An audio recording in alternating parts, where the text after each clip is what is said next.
Hi everyone, it's Rebecca here, and I thought I'd give you a quick tour of like my office, fish room, plant room. Bear in mind that a lot of the plants look a bit rough as there's a bit of a thrip infestation on them.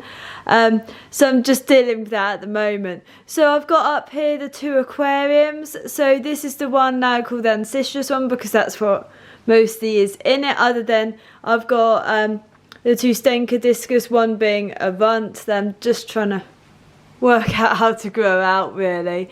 And then we've got some blue Empertetras, loads of my Tylomelania snails. The Antherium in here are just from memory Antherium agaboensis and Antherium ranunculus. Agaboensis, you can see just about one there, that's one of the males. What else? We've got spiny eels. So this is my oldest one. I have no idea how old it is. But it was originally owned by someone else. There's another one here, and there's a much larger one roaming around somewhere in the tank. So this is run off the Eheim externals. High temperatures is the Antherium ranunculus and the Antherium, and the discus really do best those higher temperatures. The rest of them are more than adapted and to cope with it. Or even thrive at those temperatures. Agaboensis, I believe, is also found at higher temperatures. That might be the larger one there. The larger one looks a lot younger by like the head size, but it's just a lot fatter than my oldest one. Anyway, so I've got all the house plants, all mostly around the window. So this is my staghorn fern. This room has a lot of my stuff. So this is kind of where I work. I've got two laptops because I do a lot, well, I'm a PhD student, so I have to do a lot of either coding or stuff like that, or reading papers, and it's kind of useful to have two. So then we've got Monstera. It's an AF, usually sold as Monstera Addisoni, Monstera obliqua. It's neither, but it's most similar to Addisoni. This is the true Addisoni, that's Laniata. This one I grew from a one leaf cutting, and it's really struggling with the thrips. We've got Cycad, so this is Cycad evoluta. This one I can't remember, I've got it written down. My staghorn fern, Monstera Peru, got loads of the vines. So this is my collection of all sorts. So basically a lot of my stuff. The plant that's really struggling with the thrips. I'm going to try using predatory mites. I just need to let the neem oil sort of run its way through the system, I think, before adding anything. So I've got obviously different snail shells, the African land snails, Tylomelania, two white wizard snails, loads of octopus stuff, just different things. My Tyroplectes, I think Josomanus, and this is I got given a beautiful statue of Antherium ranunculus for giving a talk. Quite a few of my books, a few I've taken to uni. I've got some journals over there. And then just my jar collection. This is the Western Hognose vivarium, which we're kind of wanting to upgrade her and give her more space, especially depth wise, because any deeper and you get that and it just falls onto the floor.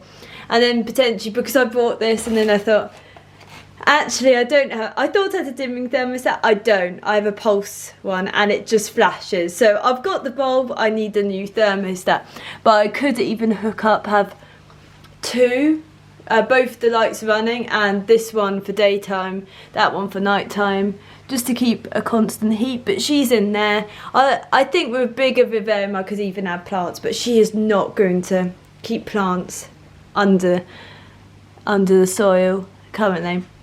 Loads of my jars there. These are a few of my plants. So these alocasia, these are Amazonica. I had them for quite a few years, and they just that was a spider mite issue, and I thought I'll leave them be as bulbs and see how they get on. The Zebrinus survived, and it's just got thrip damage, which I'm hoping is the change in weather because loads of people have been having issues. This is my cursed, Tortum. Philodendron tortum. I keep accidentally damaging the top here, but it's starting to grow. It's very leggy, being probably not in the highest light situation. Dragon scale, and then this is my red Congo, which is a lot redder than I ever remember. It was quite dark now. And then basil, which hates thrips but also hates being underwater, and I need to repot, but I need to get some soil. Another laniata. This was my experiment to see whether I could get it to have the really nice leaves like that more, but then it started to grow, so I need to get it in moss pole. So I think when I trim my Addisoni, my well, AF1, I will probably sort that out. This is my, as you can see, this is probably one of my, this plant I've had a while. A lot of these I've had a while, but it's got drip damage, and you can see how much damage it's got. So this is what I call my barren citrus tank. If you've ever seen other videos of it with the platies, yes, they have bred. I'm thinking about ways to sort of stem that sort of amount of babies, but it's manageable and it's not an issue. The discus probably predate on the smallest ones, but they've been a bit useless. These are a red cover pair. No idea of origin other than they're going to be Asian discus. So we've got barren citrus chrysolemus there, the largest chrysolemus. She won't tolerate anything slow along the bottom. Snails can usually manage. So there's not entirely that much in it. And then I've got barren citrus xanthelis there. I have got other barren citrus in the other tank. They're just smaller, and I do not trust her particularly with them, but even they can throw their weight around. So yeah, the platies I think are quite interesting. I added them just, yeah, so they're different, and I think they really bring out the confidence in my red cover pair of discus, who feed a lot better. I'm obviously trialling Monstera deliciosa, running its root. Well, it's an aerial root, so this sort of root system from the top in the tank, because I find if I'm going to put the whole thing in, they just get root rot and do not do as well, and they won't mature as well. Like this. So this is several specimens ranging from, I either got them around 2018, 2017 onwards. So the oldest would be what I've had for 4 years. Youngest I got maybe 2 years ago, 1 year ago. This has got thrips, but I find a lot of the thicker leaf ones are really managing well. It does have double fenestrations on some of the two mature plants. This one I find interesting. Anyone that's interested in plants, I thought I had more when the whole craze for potentially there being 2 variants. I don't think it's true, but this plant I thought had both. I had both ones, and they planted in the same thing, and I don't think I'll be able to tell the difference between the two. I think it's an environmental thing. There are regional variants of Monstera deliciosa. This is my Scoliferum. In previous videos it was up at the ceiling, it was that tall. During the move I accidentally knocked off basically into 3 parts the stem, and then the stems didn't take too well. I didn't have a box, like a grow box big enough. So now it's looking sparse, but it's recovering. So this one's definitely got a growth due. This one's got one.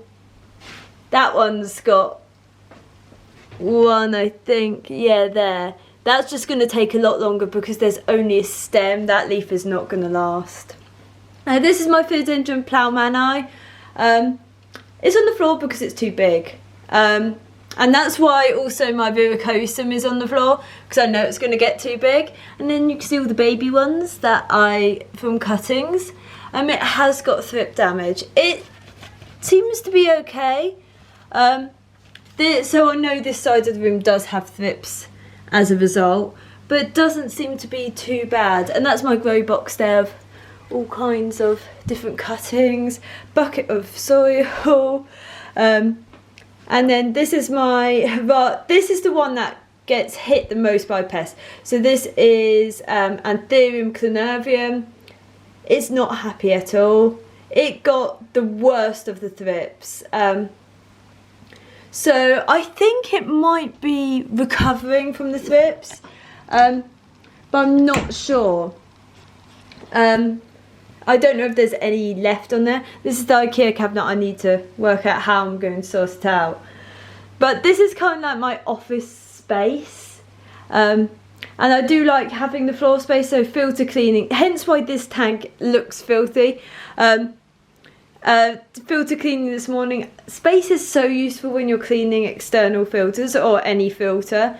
So it really just helped. I'm experimenting with the filtration and also power heads. I've switched out the fluval ones for Ehan. Fluval's too loud, to put it bluntly. And once more, these aerial roots grow long enough. I keep checking. I'm gonna just shove them in the tank. I've not noticed it growing like massively like I did when I had them growing goldfish, a goldfish tub. But yeah, and then this is Quet, my western hognose. Come on, there we go. She's just been digging, and it's sort of a mixture substrate, so it's got a bit of cocoa fibre, a bit of Arcadia arid. So there's more of a humid side and more of a dry side. I probably should have put the more humid side away from the heating, but that's how it is for now. Till I change up, because I don't want to do bioactive and she's not in bioactive. But that's why she's so mucky, because she will dig, and she's particularly active this time of year. But yeah, so this is kind of my space. It's got a bit of taxidermy, a bit of everything really. I've got some Warhammer in here. I've got obviously the model horses, but only 2 of them. Some windstones, snake sheds. Like this is one from when I worked with reptiles a while ago. Yeah, so it's just a mixture. It just gives me my own space, and then I've got clutter over there. But as you can see, yes, so it's a bit different from the previous space. Anyway, thank you for watching, and goodbye.